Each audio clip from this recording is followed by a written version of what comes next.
Hi students, कैसे आप सभी लोग। उम्मीद करता हूं कि आप सभी लोग बहुत ही स्वस्थ होंगे, मस्त होंगे, मज़े में होंगे।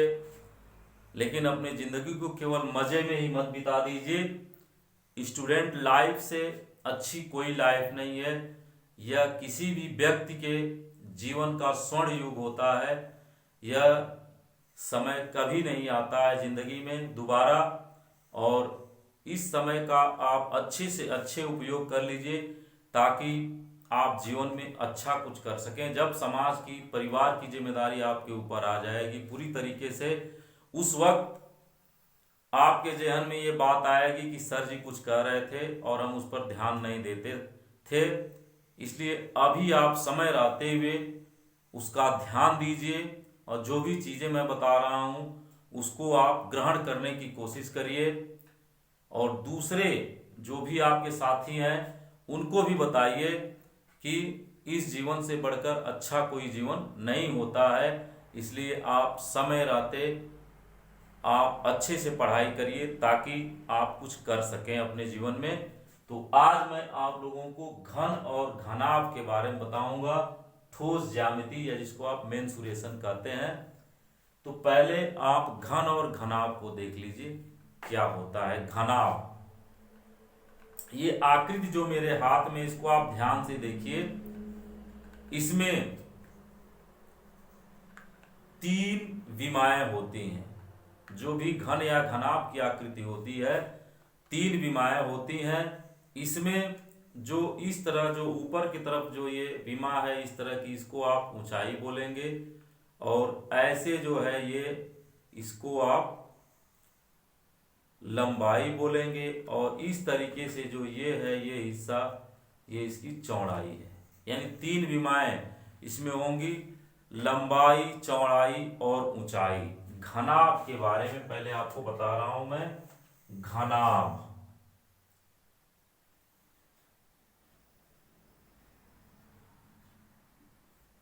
जिसको आप बोलते हैं क्यूबॉइड, इसमें लंबाई, चौड़ाई और ऊंचाई तीनों अलग अलग होती है। ये ऐसे अगर आप घनाभ बनाना चाहें आकृति में तो इस तरीके से घनाभ बनेगा।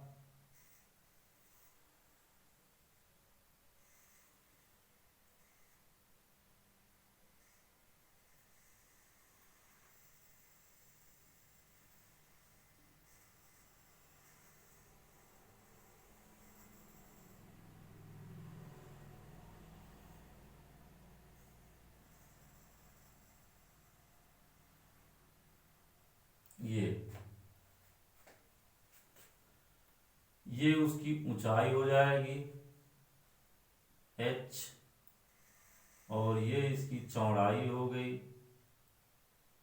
b, और ये इसकी लंबाई होगी l। आपको मैंने ये दिखाया है अभी। यही लंबाई है, ये ऊंचाई है और ये चौड़ाई है। यानी घनाभ की जो आकृति है वो लंबाई, चौड़ाई और ऊंचाई तीनों अलग अलग होती है। इसमें आप ध्यान देंगे कितनी इसकी सतहें होती हैं। 1 2 3 4 5 6, 6 सतह होती है। दो साइड की, ये 1 2 और ये 3 4 5 6, 6 सतहें इसमें होती हैं। यानी इसके जो आप फलक या सतह उसको कह सकते हैं, फलक, फलक या सतह जो इसमें होती है वो 6 होती है। अभी मैंने आपको गिना के बताया है 1 2 3 4 5 6, 6 सतहें हैं। अब इसमें शीर्ष कितने होंगे? शीर्ष मतलब ये कोने, ये तो आप देख भी रहे हैं 1 2 3 4 और फिर ये 5 6 7 8, 8 शीर्ष होंगे इसमें। शीर्ष जो होंगे इसमें कुल 8 होंगे। शीर्ष 8 होंगे, घन और घनाभ दोनों में होंगे। और जो ये कोर इसको बोलते हैं, ये कोर कितने होंगे आप देख सकते हैं। 1 2 3 4 5 6 7 8 9 10 11 12 कोर होंगे इसमें। किसी भी घनाभ या घन में जो कोरों की संख्या होती है वो 12 होती है। इन चीजों को आप याद रखेंगे। अक्सर एग्जाम्स में पूछ देता है कि कितने फलक या सतह होते हैं किसी घन या घनाभ में। तो फलक या सतह जो होती हैं वो 6, शीर्ष जो होते हैं वो 8, शीर्ष का मतलब ये कोना, और कोर जो होते हैं वो 12। इतने जो है आपको याद रहने चाहिए, तभी आप कुछ कर पाएंगे। और इससे संबंधित आप ध्यान देंगे जो सूत्र होते हैं वो क्या होते हैं। घनाभ का पहले आप आयतन का सूत्र देखिए। घनाभ का आयतन किस सूत्र से निकालेंगे। घनाभ का आयतन बराबर होता है लंबाई गुणे चौड़ाई गुणे ऊंचाई। यानी शॉर्ट में जो लिखा है, लंबाई को L से और चौड़ाई को B से और ऊंचाई को H से, LBH। घन इकाई, इकाई का मतलब जो मीटर में है, सेंटीमीटर में है, किसी भी यूनिट में हो, बस उसके आगे घन आप लगा के लिख देते हैं। अब जो 6 सतह हैं उनका जो है, इनके सतह का क्षेत्रफल अगर निकालना हो, घनाभ की सभी सतह का क्षेत्रफल या 6 सतह का जो क्षेत्रफल है, ये 1 2 3 4 5 6, इन 6 सतहों का क्षेत्रफल क्या होगा, वो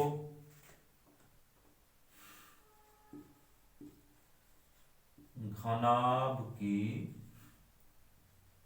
सभी सतहों का क्षेत्रफल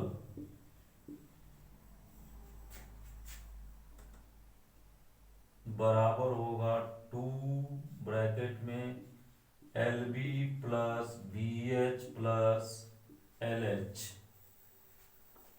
मतलब आप समझ रहे होंगे, 2 कोष्ठक में लंबाई गुणे चौड़ाई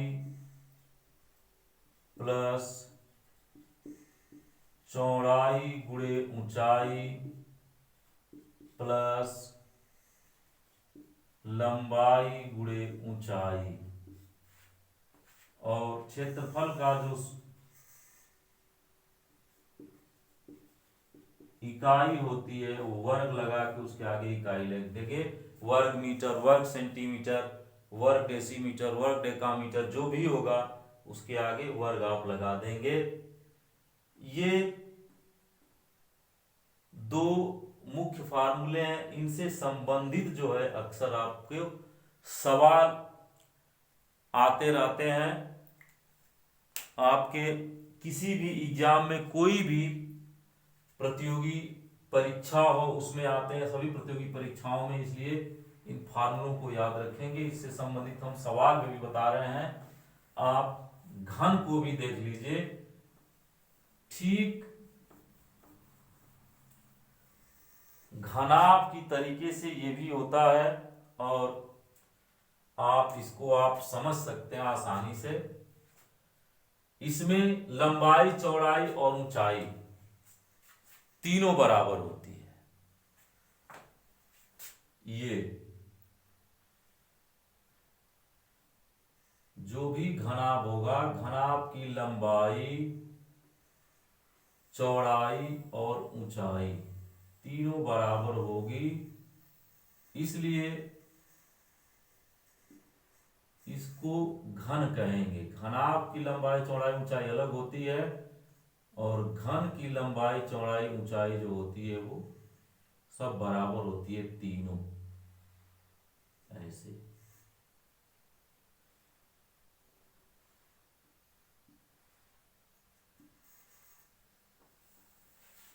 आप लूडो खेलते हैं, लूडो में जो पासा होता है उसी तरीके से सेम जो है वही चीज है, लंबाई चौड़ाई ऊंचाई एकदम सब बराबर होती है। ये इसकी ऊंचाई हो जाएगी, ये लंबाई हो गई और ये चौड़ाई हो गई। लेकिन इसमें घन में जो है हमेशा कोई भी घन हो, घन में लंबाई बराबर चौड़ाई बराबर ऊंचाई, इसका आयतन जो होगा घन का, इसमें भी सभी चीजें वही होंगी। घन में भी जो सतह जो होगी वो आपको इसी हिसाब से, आप इसी से समझ सकते हैं, तीनों बराबर होगा, लंबाई चौड़ाई ऊंचाई। इसमें भी 1 2 3 4 5 6 सतह होंगी या 6 फलक होंगे। फलक इसमें भी जो होंगे वो 6 होंगे। कोर जो होंगे, कोर हमने कितना आपको बताया था वो आप ध्यान रखेंगे। 1 2 3 4 5 6 7 8 9 10 11 12 कोर होंगे इसमें भी। और शीर्ष जो होंगे, शीर्ष इसमें 1 2 3 4 5 6 7 8 शीर्ष होंगे। ये कोने जो होंगे 8। अब क्षेत्रफल अगर आपको इसका आयतन निकालना हो, घन का आयतन जब निकालना होगा तो वही होगा लंबाई गुणे चौड़ाई गुणे ऊंचाई।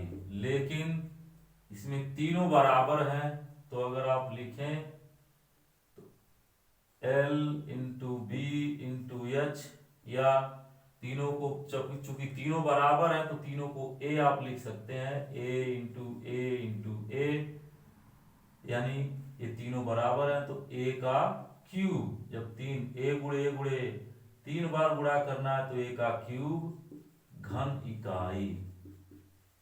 यानी जो भी भुजा दिया हो, ये भुजा का घन, कोई भी घन का आयतन निकालना होगा तो भुजा का घात 3 कर लेंगे, वही घन इकाई जो होगा इसका आयतन होगा। इसके सतह का क्षेत्रफल, जो 6 फलक हैं उनका क्षेत्रफल क्या हो जाएगा, जब लंबाई चौड़ाई ऊंचाई तीनों बराबर हैं तो ये सतहों का क्षेत्रफल, सतहों का क्षेत्रफल जो हो जाएगा 2LB plus BH plus HL, और तीनों बराबर है तो आप कर सकते हैं, तीनों को A लिख दिया जाए, A into A plus A into A plus A into A, तो क्या हो जाएगा ये 2A square plus A square plus A square, यानी ये आपका हो जाएगा 1 2 3, यानी 2 इंटू 3A स्क्वायर मतलब 2 तिहाई 6, 6A स्क्वायर मतलब 6 गुणे भुजा का वर्ग, ये आपका जो है वर्ग इकाई। इसमें भुजा की माप जब दिया होगा तो 6 और किसी भुजा का वर्ग आप कर देंगे तो वो जो है उसकी सभी सतहों का क्षेत्रफल हो जाएगा। इसके आधार पर मैं आपको सवाल 2-3 बता दे रहा हूं और उस पर फिर मैं आपको क्वेश्चन दे दूंगा, ताकि आप कमेंट करके जरूर बताएं मुझे, तभी मैं समझ पाऊंगा कि आप मेरी कक्षा का फायदा ले रहे हैं। और आप अधिक से अधिक शेयर करिए मेरे क्लास को, ताकि ज़्यादा से ज़्यादा बच्चे इसका लाभ उठा सके। क्योंकि मैं बार बार कहता हूँ कि मैं ऐसे बच्चों के लिए, ऐसे स्टूडेंट्स के लिए बाबू अपनी क्लास बना रहा हूँ जो आर्थिक रूप से कमज़ोर है, पैसे की मजबूरी में वो पेड क्लास नहीं ले सकते या कोचिंग नहीं कर सकते हैं। इसलिए आप अधिक से अधिक शेयर करिए और सब्सक्राइब करिए ताकि अधिक से अधिक लोग इसका फायदा उठा सकें। मैं आपको प्रश्न बता रहा हूं,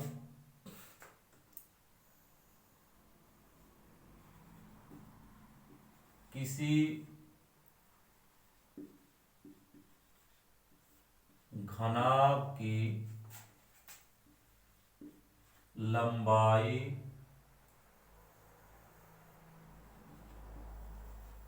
10 मीटर,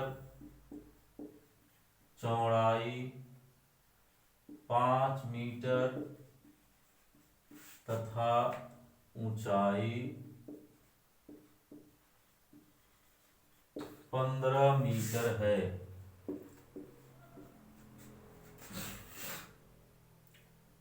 उसका आयतन क्या होगा? आयतन आप सीधे सीधे आयतन निकालने के लिए हमने सूत्र बताया है, घनाभ का आयतन बराबर लंबाई गुणे चौड़ाई गुणे ऊंचाई। सीधे सीधे लंबाई 10 मीटर, चौड़ाई 5 मीटर, ऊंचाई 15 मीटर।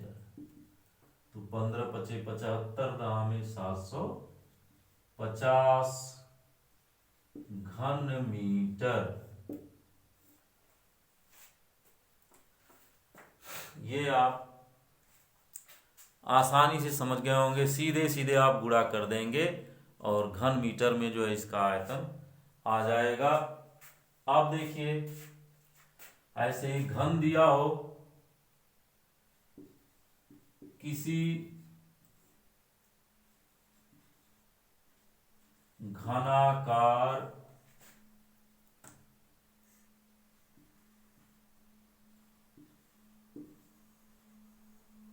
डिब्बे की भुजा की माप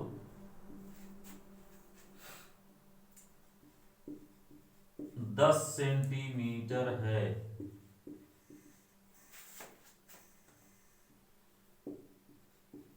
इसका आयतन तथा सभी सतहों का क्षेत्रफल कितना होगा?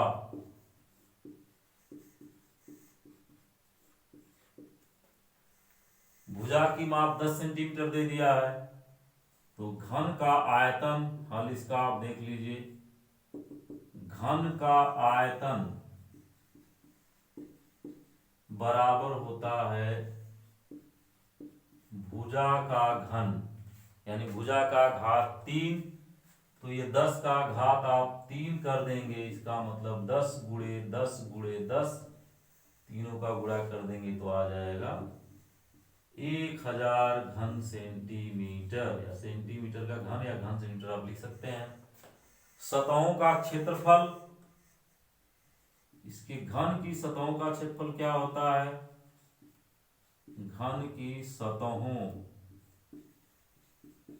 का क्षेत्रफल बराबर होता है 6 गुणे भुजा का स्क्वायर।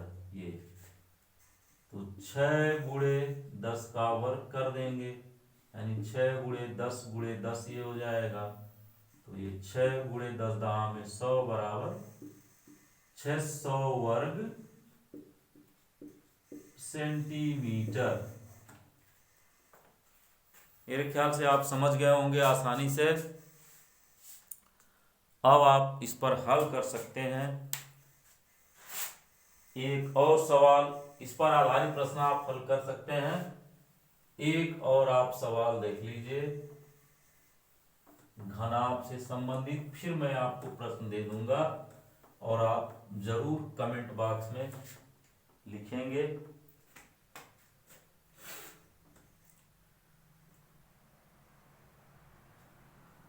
एक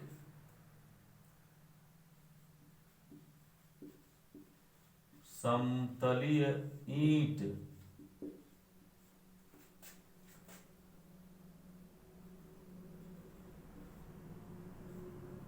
की माप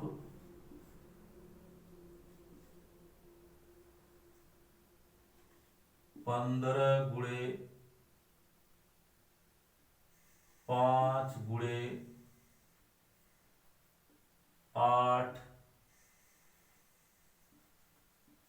घन सेंटीमीटर है। इसकी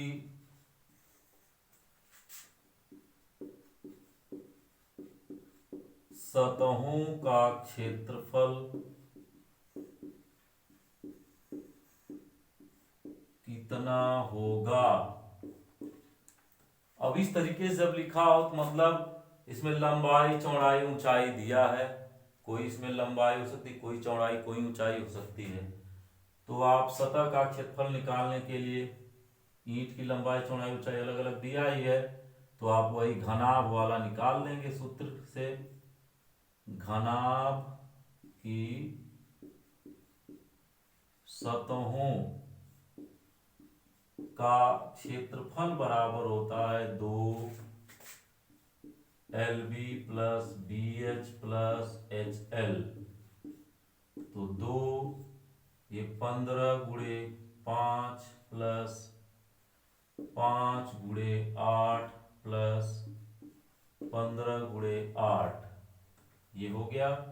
तो आपका 2 15 पचे 75 प्लस 5 बटे 40 प्लस 15 बटे 120, तीनों की जोड़ गुणा कर देंगे 5 और ये हो जाएगा 7 4 11, 11 और 2 13, 1 और 1 2, यानी 2 गुणे इतना, 2 पचे 10, 2 3 6 1 7, 2 गुना के 4, 470 वर्ग सेंटीमीटर। ये अब आप इस तरह का भी प्रश्न आप हल कर सकते हैं बहुत ही आसानी से मेरे ख्याल से। तो इस पर आप एक प्रश्न लिख लेंगे और कमेंट में जरूर उसका हल आप भेजेंगे, ताकि मैं समझूंगा कि आप जो है मेरी क्लास का फायदा आप ले रहे हैं। लिख लीजिए आप।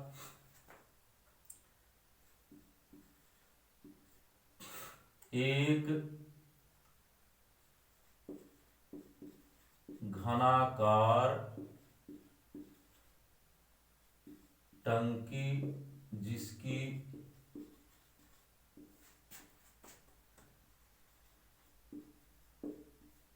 भुजा की माप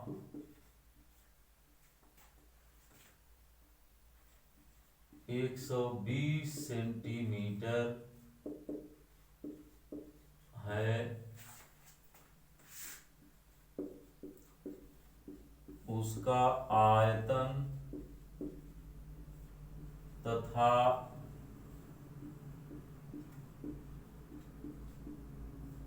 सतहों का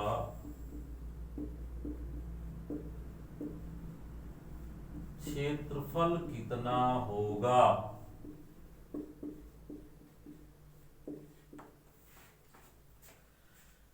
आप लोगों से इस प्रश्न के जवाब की उम्मीद मैं रखता हूं कि आप निश्चित कमेंट बॉक्स में इसका जवाब देंगे, ताकि मैं ये समझ सकूं कि आप जो है मेरे क्लास का फायदा अधिक से अधिक उठा रहे हैं। और आज के लिए इतना ही। जय हिंद, जय भारत।